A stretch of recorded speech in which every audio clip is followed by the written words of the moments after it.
Hello everybody and welcome back to I Was a Teenage Exocolonist. It is not going good. It is not going good here on our lovely little colony. We are starving to death. We have a famine going on. Well, it's about to be going on. We've got like 3 months before it happens, and I don't know how the heck we're gonna get enough food. But I have been informed by you guys that it is a good idea to forage during pollen. I don't know if we'll still be alive by then, but we will see. And also, as for the romance aspect of the game, I'm still not sure who I'm gonna pick. Somebody in the comments mentioned somebody who I have not met yet, and they said looking in the plains might be a good way to meet them.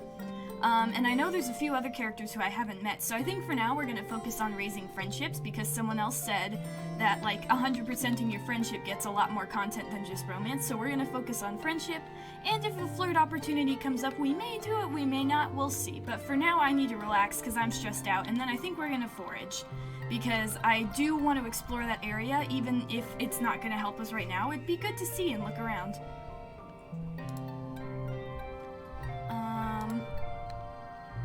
Let's see, maybe I can relax with Nem? Oh god, I'm so stressed out. Let's see. You sit at the window and watch people hard at work in geophonics. You feel a little guilty putting your feet up when everyone else is working so hard, but who could blame you? The famine has you so stressed out. Well, we were just foraging last month, too. Maybe you could help out next week, or you could join a foraging team and try to bring back some food. But next month. You can't summon the energy to do that right now. Yeah, unfortunately. Let's get rid of first words. Oh, it's Virtumnalia! I don't know if this is a good time for Virtumnalia. I mean, I guess we gotta celebrate something to feel better. It's time for Virtumnalia, the yearly midsummer celebration, when the colony gives thanks for its good fortune. Well, it would be, but as you file into the main square, you can't help but notice that the feast table is nearly empty. What Anne lacked in resources, she made up with care. The dishes are lovingly plated. Soy cakes glisten, steam rises from buns stuffed with mince. There are great pitchers of vegetable broth rendered out from even the most inedible food scraps. There's a neat stack of sugar cubes for dessert. Whole sugar, what a luxury! In an underwhelming feast, that'll be the highlight. This is so sad! Governor Udicott's welcoming speech this year is short. Her frail body trembles as she welcomes you all to Virtumnalia with a dry, whispery voice. Then has to be helped off stage. Like all of you, she has been feeling the effects of the famine. If Udicott dies, who takes over? I wonder. Everyone clears away the chairs for the annual competition. Which one do you participate in this year? Oh, things changed. These are, like, stronger than before, I guess. Oh, my toughness is down. I forgot about that, because I'm sick. Alright, let's do the science fair. We haven't done that yet. I'm gonna beat you, Tang. You weren't in the science fair last year, but you heard the stories. Tang did something terribly complicated about cell differentiation within vertumnant species, plant, animal, and fungus alike. She melted down when the Dr. Instance pressed her on something, but this year she's all business, back and better than ever. She not only corrected her error, but added a ton more complexity and depth to her analysis. Instance listens intently and congratulates her on a marvelous comeback. You're up next. My Vricky, he's very cute, and I will scientifically explain why he's adorable. Screw you, everyone, I'm gonna win. Oh god. Let's see. +1 if this is the highest value. Ooh. Oh, we got this. I'm sorry, Tang.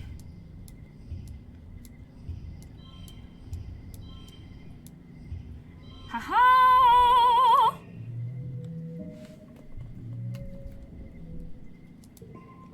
You've been studying the yearly attacks. They only happen during glow. But why? You've been graphing and analyzing surveyor data on the animals and discovered the attacks don't correlate with natural behavior or migration patterns. You thought at first that the wormhole might agitate them. It does put off low frequency waves during glow that haven't yet been fully studied. So a year ago, you started monitoring the waves and realized that there were actually 2 waveforms, one from the wormhole and a weaker one based somewhere on the planet. During glow, when the vibrations from the wormhole are present, it seems to activate something in the planet's frequency, making it stronger and more complex. These frequencies run right through the colony like targeted beams, drawing animal migrations closer. It's almost as if something is summoning the animals. The judges are amazed. This is a huge breakthrough, and it all happened just because you wanted to win the science fair. You have a lot of work to do to be able to use this theory for forecasting the next attack, but Rhett is excited to study this further. You win the science fair, hands down. Oh, heck yeah. Oh, we got colony defense, friendship with tangent, science fair competition, and popular. After the festivities, the whole colony takes a few days off for a break. Well, except for Geophonics, and the foragers, and the kitchens, and everyone who uses their breaks from their usual work to help out in places that didn't close. Okay, it's not really a break, but you try to take it easy anyway. Yeah, like, we definitely need to make sure that we aren't starving, but we also need to make sure that we're not stressing ourselves out too much that we make mistakes, because that's not going to help either. Alright, I'm going to go foraging. And then I will survey the plains during wet, I think. So let's forage in the valley. Do you think if Uticott dies, does that mean Utopia takes over? Or would it be someone else? I'm not sure. Oh goodness, I forgot how windy this place is. Keep an eye out for food. We fought all the Vrickies last time, so it'll be easier to get around now. Plus, I am not as stressed out as I was before. Ooh! No, give. Alright, fine. A herd of float cow are grazing nearby. You watch them peacefully bob along, occasionally releasing streams of urine or clouds of helium to maintain a steady height. Ooh, if we capture one? Oh, that's gonna be hard. But if we manage, then we could possibly bring it home? And we want to... Okay, we're gonna try. It says hard. Oh, God. +1 to a card. +1 to a card. Draw a card. We'll see what we could do.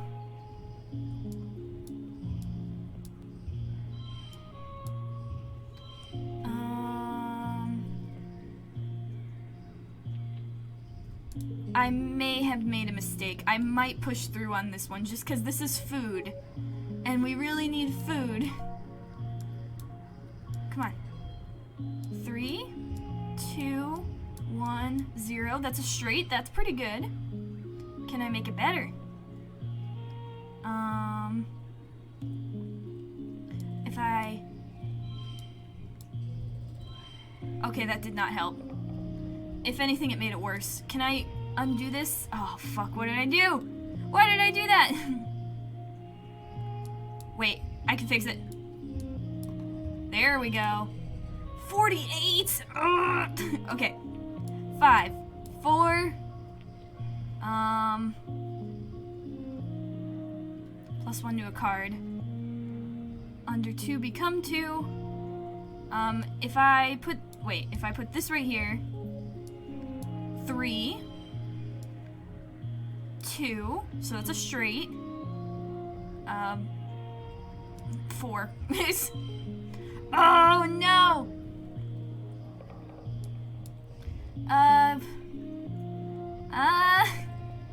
Damn it, why did I... Oh. I have +5 on animals, though. Should I just push through? But that's gonna get me so bad. Hang on, let's see what else we could do. 4, 3, 2, 4. Oh, wait. That's still too bad. I should have just milked one, huh? What if I... 27? That's worse, actually. 4, 4, 4, 2, 2. It's a little better. I'm gonna have to give up. I can't stress myself out like that. You run around like an idiot trying to lasso one, but you keep having to change targets. Eventually they all leap into the air. Aw, good job, Cowpoke. Is that a friggin' reference to Red Dead Redemption? Okay, we definitely need to raise some of our skills. Because that did not go well. Oh, there's another Xeno egg, though. You hear a rustle in the bushes and catch a glimpse of a shadowy figure. Could it be a person? Whatever it is, you quickly lose sight of it in the jungle. Follow! The wilderness is thick here, as is the fog that comes in waves. You need to rely on your tracking skills to go further. Track it! Maybe this is the person I was told about. 63! Jesus Christ! 5, 5, 2... Or what if I... No. Let's see. -2 to neighboring cards. That's not gonna be good. 4... 3, 3, 2, 0.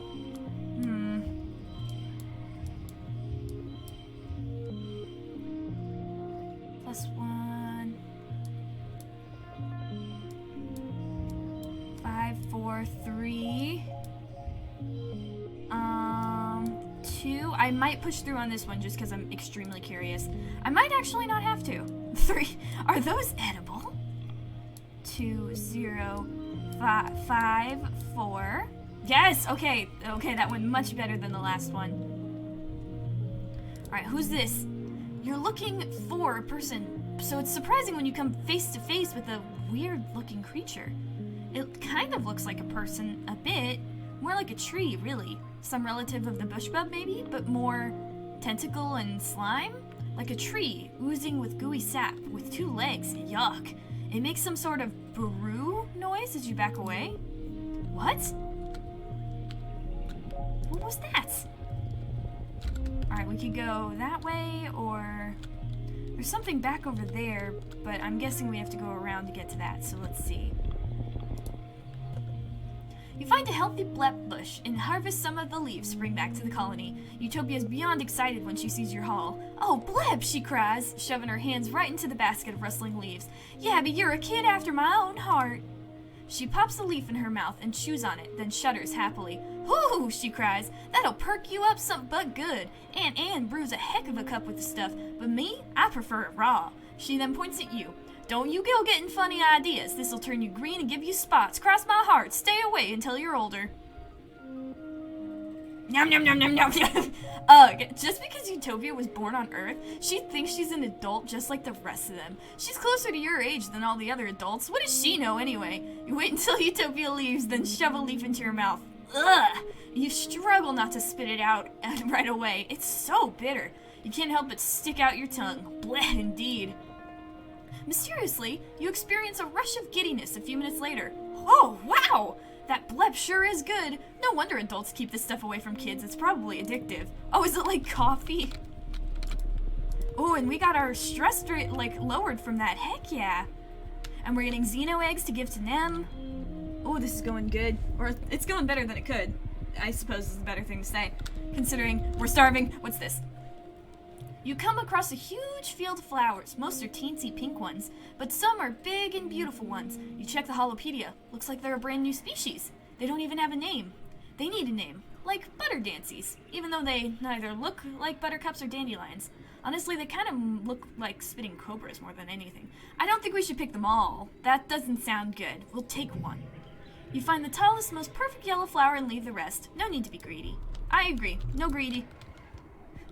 We're already taking a lot. Oh, a Vricky! A curious Vricky blocks your path. It's acting strange. It keeps scurrying up the trees and hanging upside down to get a different angle to look at you, then dropping down when you try to pass underneath. It may be small, but it's at least attempting to be intimidating. That must mean something. It's not interested in your pet, Vricky. It's interested in you. Even Galaxy looks unsure and hides between your legs. I'm gonna be brave. Do you want to be my friend? Oh god, I really need to get rid of Robo Power. Let's see, 1. Why are all my cards so bad? And it's locked. Let's see, +1 to a card, +1 to a card. Ooh, 2, 1, 0. That's a straight, that's pretty good. It's stuck! 9. 9, 4, 2. 9, 5, 3. Okay, that's not bad. 5, 3. 5, 3. Okay, hang on, I can do this better. 3, 2, 1. Oh, come on. 3, 3. 3? No, that doesn't work. 5, 3, 3, 1? No, wait. 5. No! 5. +1 to a card. Wait. Don't use it yet.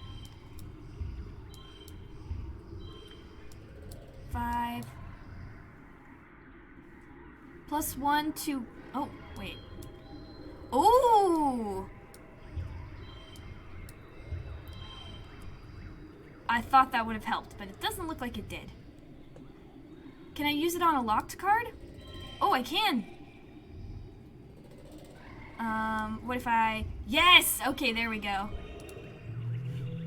I really need to just, like, gather more of those without using them, because every time I do that, the only reason I was able to save Calm that one time is because I had so many.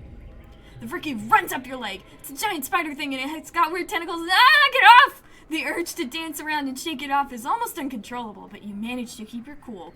The Vricky tastes you with its tentacle feeler legs, but doesn't look interested in causing you harm.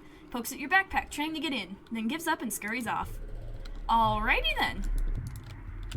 I wonder what I wanted. Oh, what's that up there? There's a thing. Ooh, a bristlebug is rooting around the underbrush. It's like a little porcupine with no legs. Well, little is relative. It comes up to your waist and it must be at least 100 kilograms. You've seen a few of these up at Geophonics. They're easy to catch, and their spines and berries naturally fall off and are edible. A chewy, renewable source of food, kind of like jerky. Maybe you can catch this one. We'll try. Couldn't hurt to try. 9, 3, 2. That's the best we're gonna get with that one. 5, 5, 3, 2.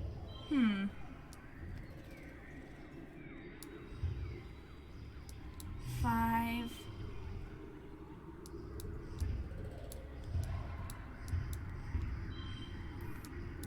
Hmm.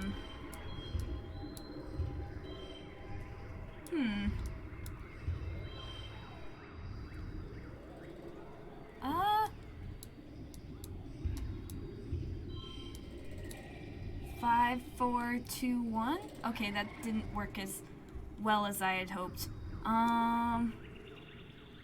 5, 4, 3,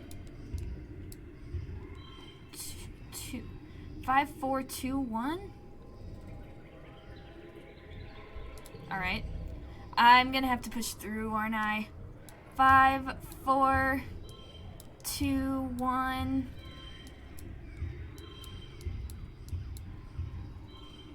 Zero? Oh!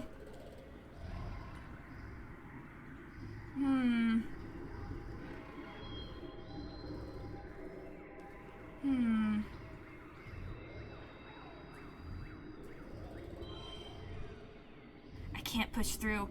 I should have just... I don't want to kill them! Wait, collectibles. +5 to animals? Can I use that? Oh, God. Oh, give up. I know. Alright, what's up here? You're alone, exploring an unmapped area of the Valley of Vertigo. The pollen is thick here, and your air filter is overworked. A warning light has been flashing orange for the last 10 minutes.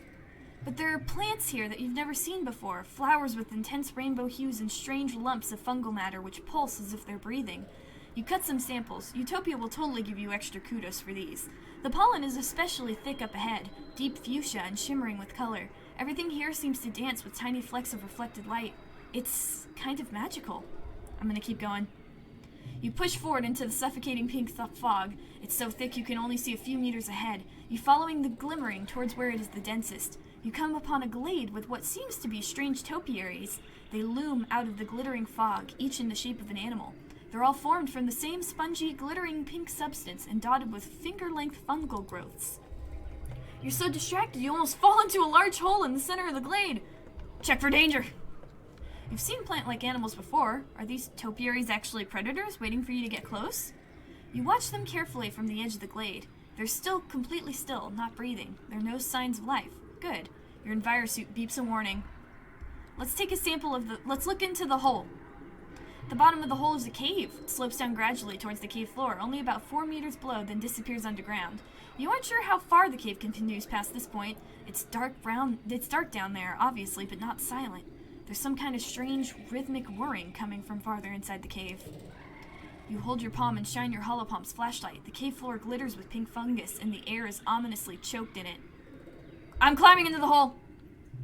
You make your way down the gentle slope towards the cave. This is a bad idea, isn't it? The thick, shimmering pollen makes it hard to see further than your hand. You see... Oh, what is that?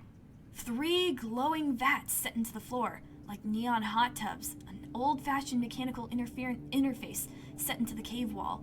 The reflective glow from the vats flickers on the cave ceiling, ghost-like and beautiful. Feel a strong urge to take off your mask and stay a while.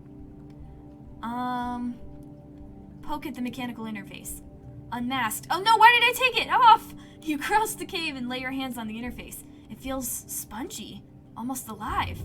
Oh! Instantly, you can feel your mind blasted open by everything, all at once, as if 1,000 pairs of eyes all turn their terrible gaze upon you. You're thrown back by the shock, which brings you to your senses at the snap. The pollen! The sparkling dust feels like tiny knives in your sinuses and heavy choking pain in your lungs. Why did you take your mask off?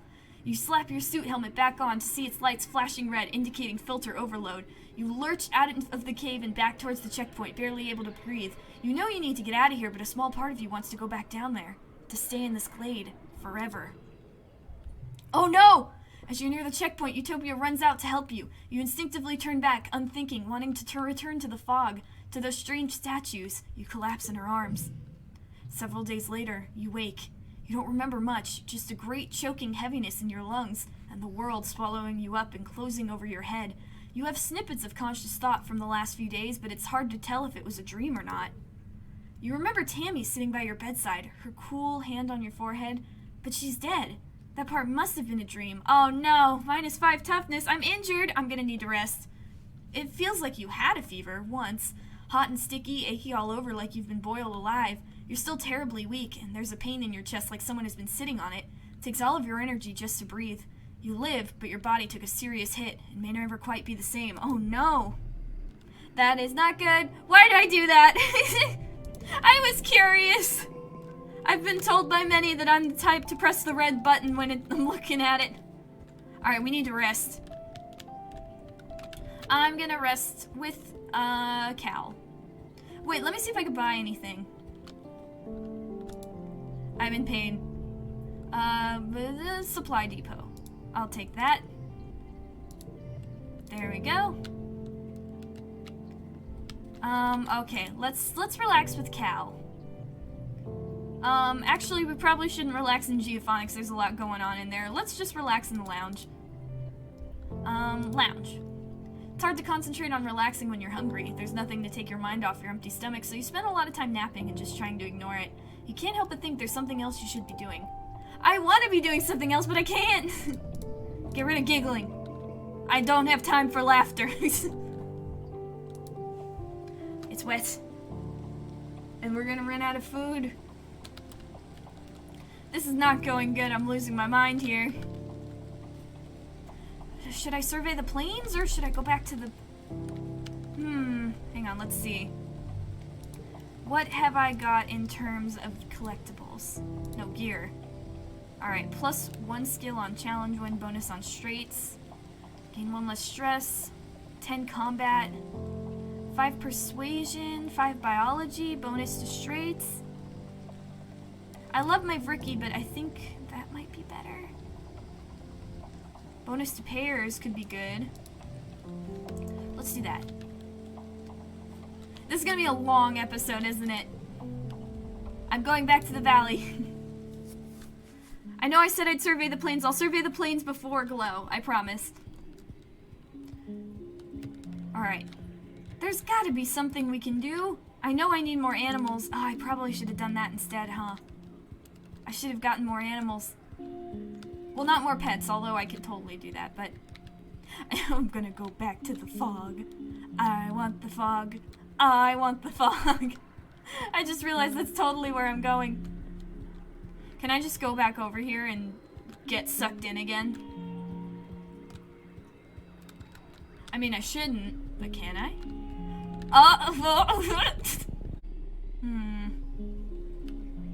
No. No. I don't know what that is, and I don't know what to do. Oh, dog, your path is blocked by a massive 8-legged xenofauna. Something between a spider, a squid, and a bear. It's in a rage, grunting furiously and bashing itself against the trees and rocks at random. You duck and hide as it glares in your direction, its breath heaving and dozens of eyes gleaming with madness. It's the same soft pink and purple you recognize from the multi-legged Vricky that live in this area, but so much larger. Could this be a related species? Its gaze drops to you, or from you to your pet Vricky Galaxy, who chitters and runs up to it, waving its grasping tentacles. The gigantic creature huffs and leans down to sniff it, its rage forgotten. Can I sing to it? I want to sing it. I will not fight, I will sing! Oh! I like my potent brew thing I have there. Let's see. 3, 2, 1. Is that the best course of action? Well, this is gonna become 3 either way. Maybe if I oh no, wait. Yeah, no. 3, 2, 1. 9. Let's see. 4, 3, 0? Oh, that's not bad. Can it be better?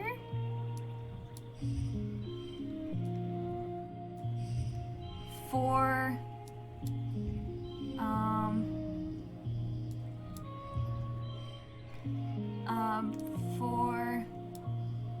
2, 4, wait, -3.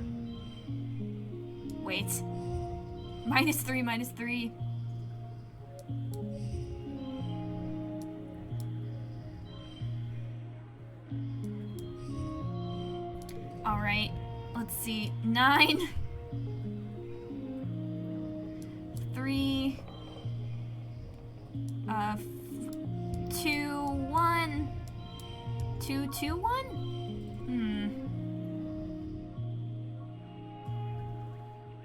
5, 3, 2, 2, 1, 9? Oh, haha! I sang to the giant bear. This strange approach, but you've seen it work in vids. Sometimes, music can smooth the savage beast. You sing a lullaby and the great beast looks at you with curiosity. Eventually, its eyes drift closed and it settles down, tucking its many legs underneath it. Must have been very tired to begin with, like a toddler who skipped their nap. Let's leave it. You leave the creature and move on. Go to sleep, and good night. Oh no, another exclamation point! You spent some time working in geophonics, so you know your way around a plant or two. Walking through this area, you notice something different about it. The bare ground feels bouncy, like a trampoline, and the plants all look weirdly stunted. Not a lot can stifle nature here, so it's honestly a little weird that there's no grasses or mosses growing here. Let's notice the unusual biodiversity. All the plants in this clearing are oddly stunted, and there are very few grasses or weeds, as though something has sucked all the nutrients out of the soil. Or wait, is this even soil? You kneel and take a closer look, more like a kind of dense moss, or coral maybe. You press a hand to the moist, squashy substance. It smells sweet and starchy like cake. It blankets the ground here in a thick, sponge-like layer, swallowing up everything it touches. Gross! But it smells so good. Oh god, this is an animal, isn't it? Oh, okay. You dig up a large sponge cake up to bring back to geophonics. Further analysis is needed, but you have a good feeling about this one. Okay. I was really worried. Oh! You know what we should do? Okay. I'm not going back in the creepy area. I won't, I promise. I'm gonna take a sample of the fungus. Okay, as you bend down to take a sample, you realize the dense shining haze is coming from the topiaries. The fog is seeping out of the holes at the end of each fungal growth. You break off a few of the growths into a collection vial. You remember helping Tang for extra credit in biology class. She said that the shimmer, the seasonal illness that affects your dad and pollen, is some kind of colonizing fungal growth. Could this be related? Alright, and then let's inspect the topiaries. The topiary you choose is a large dog-sized quadruped, which appears to be kneeling. It's far too lifelike. As you get close, you realize that with growing revulsion that this was once a living creature, now encased or transformed entirely into the sparkling pink fungus. It's dead. The more you think about it, the more you're sure this is related to the shimmer. Your envirosuit beats louder at warning. You have a sudden premonition! You have a strong sense of remembering. This is a bad place. A terrible illness lurks in this part of the valley, and it will pounce if you stay here a moment longer. You have to get out of here immediately. Alright, let's leave. You leave. As you exit the thick pollen and are able to see again, your mask warning light starts flashing red. The filter is finally clogged. You got out of there not a moment too soon. You lurch back to the checkpoint where the other foragers quickly replace your filter. Utopia chides you for not paying attention. There was other stuff going on! Let's go home. We got a lot of good stuff. I got some stuff. Maybe we could talk to Tang about it? I got some fungus samples. Maybe that can help with Shimmer. Hi, Dees. Let's see. Here, I got you egg. Whoa, this egg looks tasty, Nem explains. Wait, I can eat this, right? Yes. And we're in a famine, too, so that's an extra nice gift, I gotta say. What should we do? I want to get more animals, because I think that could be helpful. So what would give us the most animals?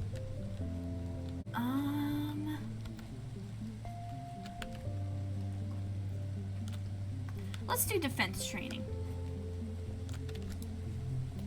I just want to get some more animals. There's so many people training in self-defense today that you have to break into stations. What do you want to work on today? Helmet training. I don't... Wait, what's that? Nem's been studying video of other martial arts and wants to learn some sweet dance moves to show off in class. She needs a partner, and you jump at the chance. Rhett watches you both, a skeptical look on his face. What does this have to do with self-defense, he says. The point of all of this isn't to have fun, it's to learn how to not die. Whatever, you're too busy learning how to do a sick handspin to pay attention. He rolls his eyes and stalks away, muttering about how you're wasting time. You feel more in control of your body, though, which is undoubtedly going to help you in an actual fight, especially since I fucked up and lost some of our defense. Alright, let's see. 5.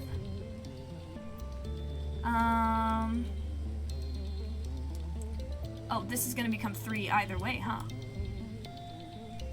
Alright, so let's see.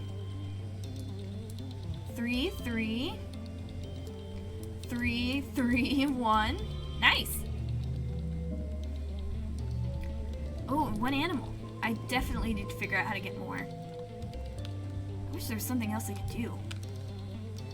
Alright, what should we do? Maybe we could talk to Tang? Tang, I found some stuff! Oh! Tang is tapping away at a holoscreen, smiling to herself. Great news, Yabby, she says. According to the antiquated, culturally insensitive reckoning of mental prowess once used by humans on Earth, and by that I mean IQ testing, I am officially considered a genius. She shrugs. Tell me something I don't know. Want to study together? You and Tangent sync your holopalms and play a game together where you race to assemble chemical compounds using a simple programming language. Tangent is a whiz at it and breathes through the levels, rarely breaking a sweat. You can tell she's hiding a smile when she looks over your shoulder to help you with a particularly tricky algorithm. Aw, that was nice. Oh, my thing went away again. There it is. Oh, my toughness is shot. At least I have good perception. Oh, I can help him with the animals! Yes! Your dad is working with the float cows. One of them is sick and isn't producing enough urine as ballast, and it keeps wanting to float away. Your dad is building a spike so that he could tie her down until she feels better. You hold onto the leash, feeling like a little kid with a balloon. A big, woolly, gassy balloon looks down at you with placid, unblinking eyes. You feel yourself reflected in them. Weird. Neat. Alright, we're helping out a little bit. Oh, I'm gonna tell you about my day, even though you're gonna hate it.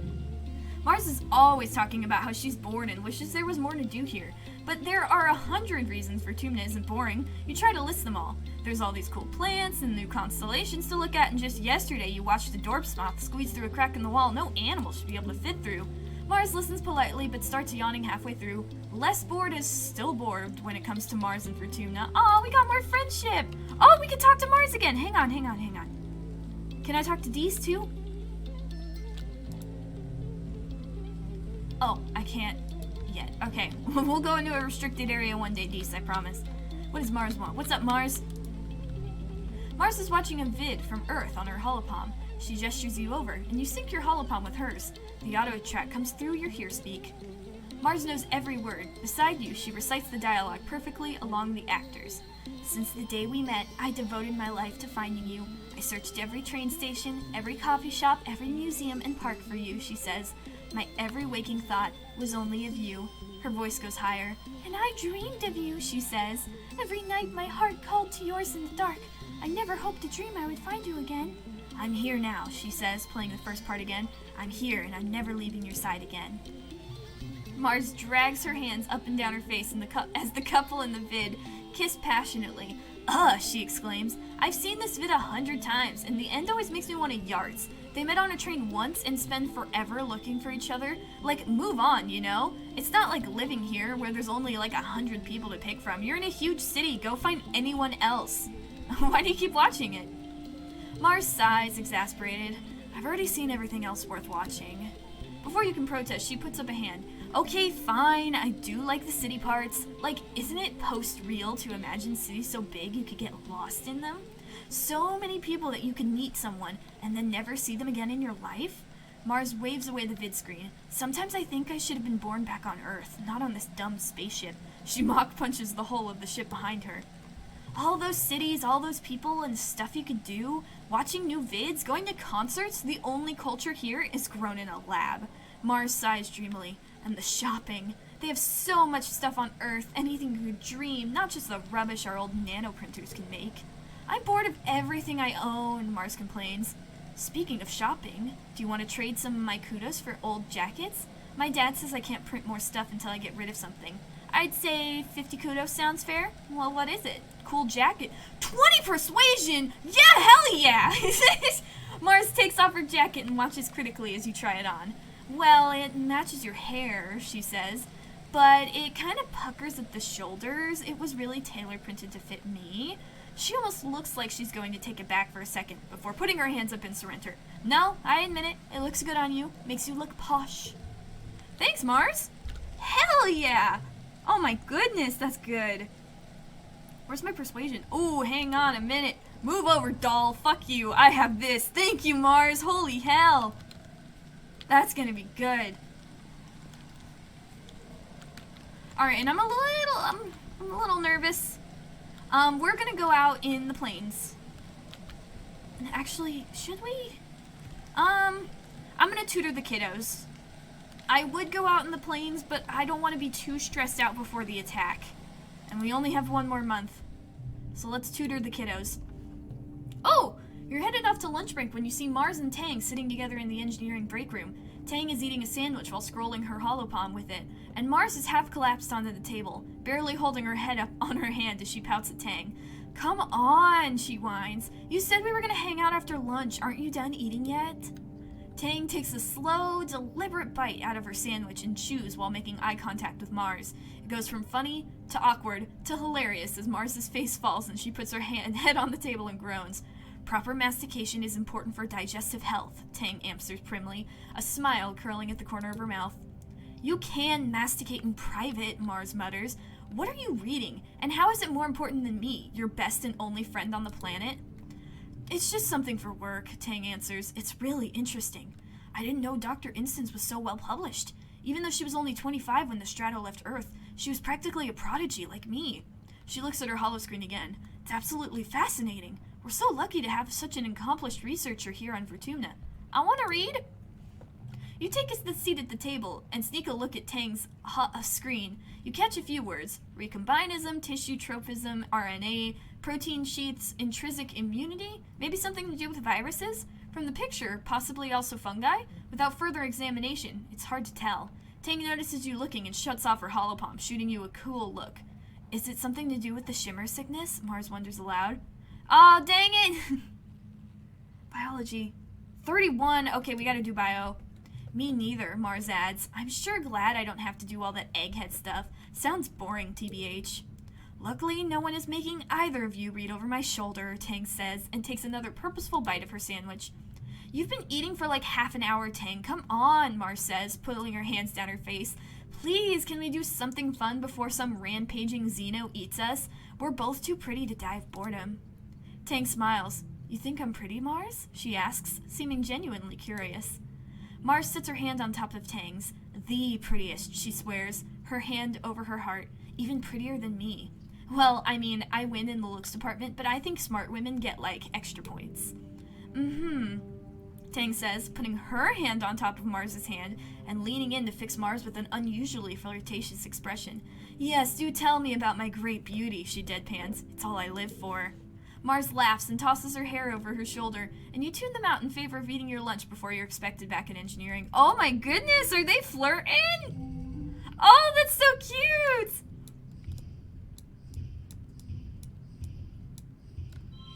Oh, come on. Oh, that's why. Hang on. Oh, well, there we go.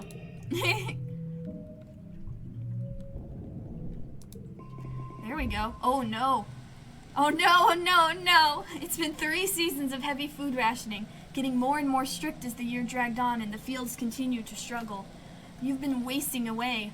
You all have. It's not just the lack of calories. There just aren't enough vitamins and good stuff in the food you are eating. Your muscles ache all of the time. Sometimes you feel strangely euphoric, filled with inexplicable energy, but often it feels like there are weights tied down to your shoulders, pulling you down. You don't have the energy to do it anymore. Even the prospect of getting up to find food feels like too much effort. Better to just lie down and accept it. Despite being so tired, you can't fall asleep. You spend entire days in a dazed fog. It's hard to tell dreams from reality. Last week you were brushing your teeth when you noticed that some of your teeth were wiggling. You brushed and watched all your teeth begin to fall out of your mouth, clinking into the sink like pebbles and washing down the drain. Horrified, you started screaming, only to snap out of it and realize you'd been staring at yourself in the mirror the whole time, lost in a hallucination. Your friends stop working and retreat to their quarters. You lie to each other on the holonets, all saying you're okay, just taking it easy, waiting for the harvest. Well, the harvest came and went, as meager as ever. Your mother still hasn't given up and never rests, never stops working as much as your dad begs her to. She must be sleeping in geophonics because you hardly see her in the family quarters anymore. From where you lie nestled in your cozy fugu, it all seems like far too much effort to bother with. No, get out of bed! No! You try, but end up collapsing off your bunk. You barely have enough energy to climb back into bed. You don't feel pain or fear, just a strong urge to lie there and stare at a poster of a pink cat on a wall, which you do for hours. You're pretty sure that behind all those yellow disc eyes, it's trying to tell you something. About the nature of the universe, the cycle of space and time. Have you been here before? Or is this the first time? Your mom comes to your bedside and tries to feed you some of her rations. She looks like hell.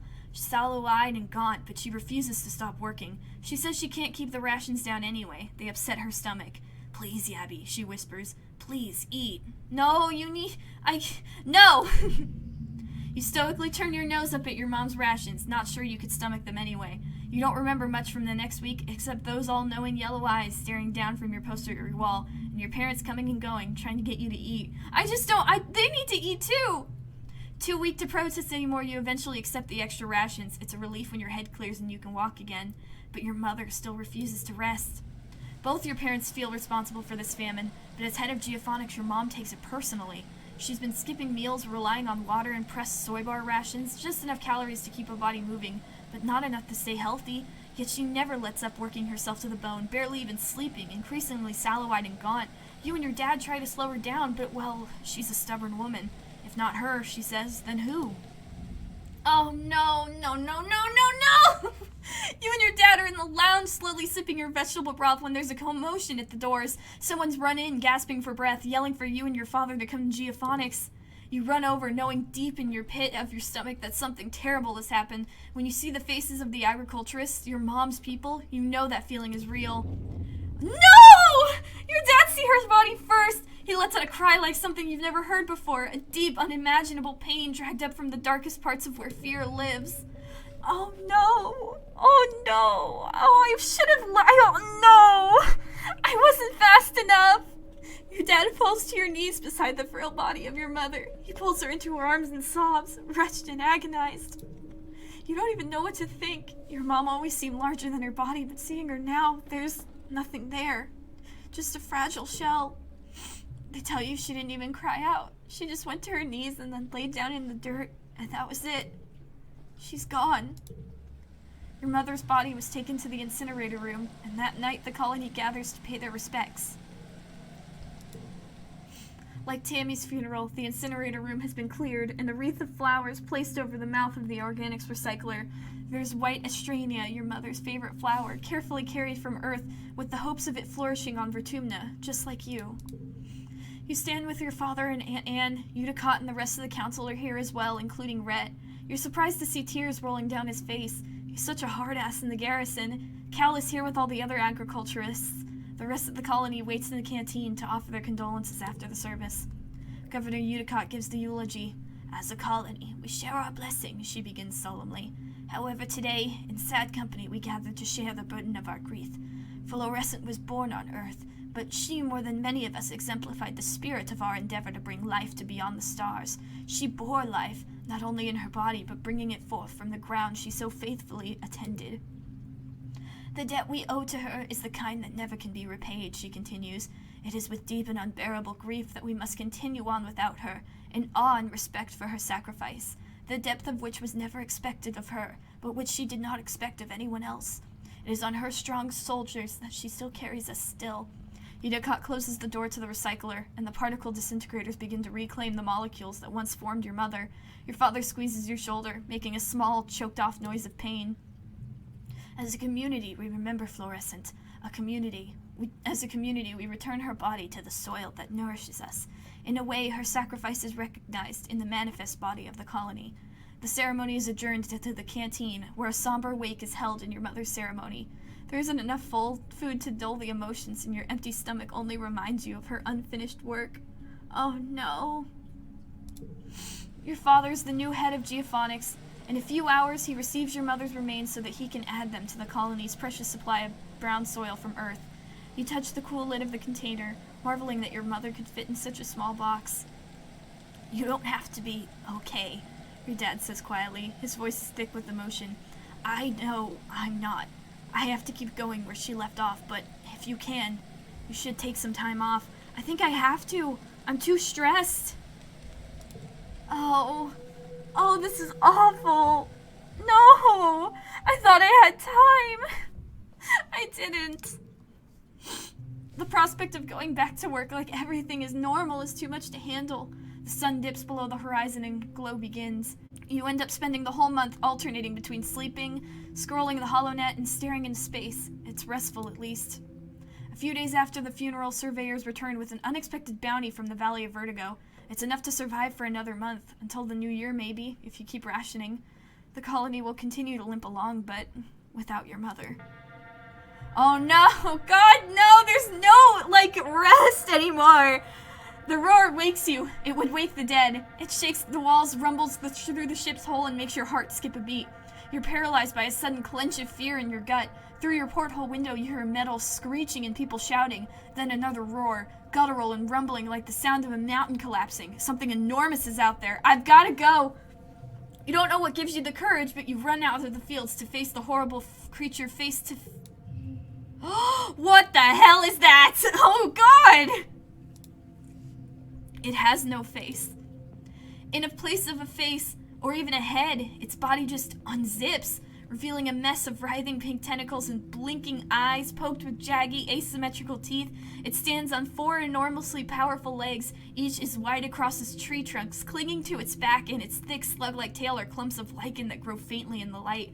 The creature is nearly twice the height of a greenhouse. It's standing on top of a flattened one, the wreckage of lattice and plants all around. Flickers of light from blast rifles and stun gloves light it from underneath, and the stench of ozone is thick in the air.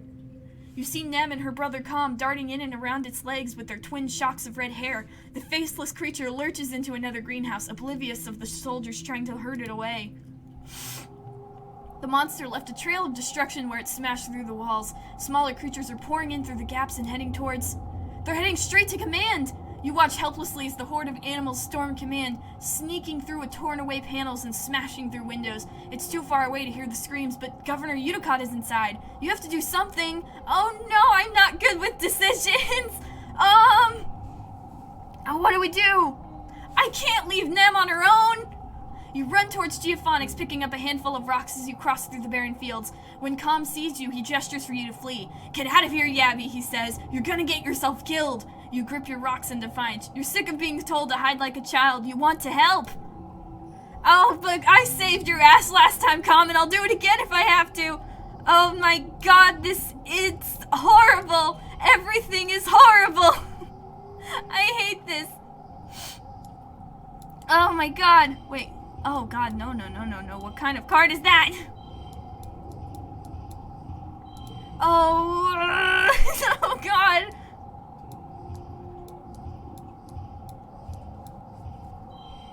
Push through. I'm not letting anyone else die. You try your hardest, but even the full force of the defense squad, you can barely keep it contained near the farms. You dart in and around the battle, throwing rocks and making noise to keep the abomination's attention away from the rest of the colony. Its tentacles whip around, slapping the ground and knocking into people, picking them up and throwing their helpless bodies like dolls, only to be crushed under its massive trunk-like feet. The fields are littered with bodies of the fallen. Sweat stings your eyes, but somehow you stay on your feet. Others aren't so lucky. Yabby, watch out! Com cries, and you look up just in time to dodge a wet slap of a tentacle, tripping over her body and sprawling to the dirt yourself. The Faceless makes a horrible noise from deep inside its craw, flecking you with spittle as your guts liquefy from the near miss. You're close enough to feel the sick heat radiating off of it. It doesn't have a face, but you realize with horror that it sees you. Zzz! A beam of a plas rifle arcs over your head, and the Faceless roars again, and it turns its terrible attention to Com. No! You scream and uselessly cover your head as it lumbers over you. As you scramble to your feet, you see Com go flying through the air. He lands a few feet away with a sickeningly wet crunch. Nem cries in horror as she runs to Com's side, but it's too late. His body is bent at an unnatural angle, his eyes open and his face frozen in stupefied terror. He looks unreal, like a wax mannequin. He's just gone, like that. Nem lets out a primal scream of pain, and you can see the thought ignite in her mind, contorting her face with ugly fury as she stands up to launch herself at the Faceless again. You grab her arm as she yells at you in wordless rage before collapsing to her knees, throwing her body over Com's and sobbing like a scared teenager she is. You could only stand and watch. This is horrible! You hear a colossal cracking noise and look up to see the Faceless stumble towards the stratospheric. With a roar that shakes your very molecules, it loses its balance for the last time and falls onto the ship. The metal screams as the ship buckles and gives way. Whole pieces of quarter wings shear off as your home opens like a tin can, spilling its contents into the square. The strato lurches, then collapses under the creature's weight. The abomination is slain, but as wails of grief join the whimpers of the dying, you have to wonder, at what cost? Oh God! The council calls an all-colony meeting to face the aftermath of the attack. In the oppressive gloom of glow, you gather near the engineering with the other survivors. It's one of the few buildings still standing. The corpse of the Faceless sits in the caved-in wreckage of the stratospheric, spilling its flaccid pink tentacles from its horrible zipper-toothed maw. It's already beginning to stink. You can't forget what you saw. Your mind keeps replaying that terrible moment, the Faceless rearing up and obscuring the sky, them and her brother looking so small before it. Governor Uticott was killed by the smaller creatures that swarmed command during the attack. In her absence, Seek addresses the colony. The council acknowledges the bravery of the defense squad, citing their heroism in finally taking down the Faceless. Geophonics is gone, the greenhouse is destroyed and fields trampled. After a year of suffering, starving, and only barely scraping by, you're not just back where you started, it's even worse. Everything your mom sacrificed herself for, gone in one night. The entire front half of the stratospheric has been destroyed. The living quarters, the canteen, the garrison, the lounge, even the creche, it's all gone. It's only by some stroke of luck that people hiding in the creche weren't all killed. Seek solemnly reads the name of those who lost their lives. Too many, including Governor Uticott. You all stand for a moment of silence. You feel the weight of loss like a blow to your chest. Nem and her family cry out when her brother Com's name is called, but their quiet sobbing continues throughout the silence. Oh my God! With the living quarters destroyed, everyone moves into the engineering wing for shelter. You're crowded into the classroom with other families. The adults try to make it seem like a sleepover, but you're all still so shaken. Nem cries about her brother and screams at anyone who tries to comfort her. Eventually, you just ignore her grief, as painful it is to hear her sobbing at night. You feel like you've been awake for days and you'll never fully sleep again. You try, but you keep jerking awake, crying out in fear. Eventually, you fall asleep sitting up, held in your father's arms. Your sleep is fitful, but mercifully dreamless. Oh my God! Oh my God! Everything is horrible! Everything is destroyed! How could this all happen in just, like, a few months? Everything is horrible!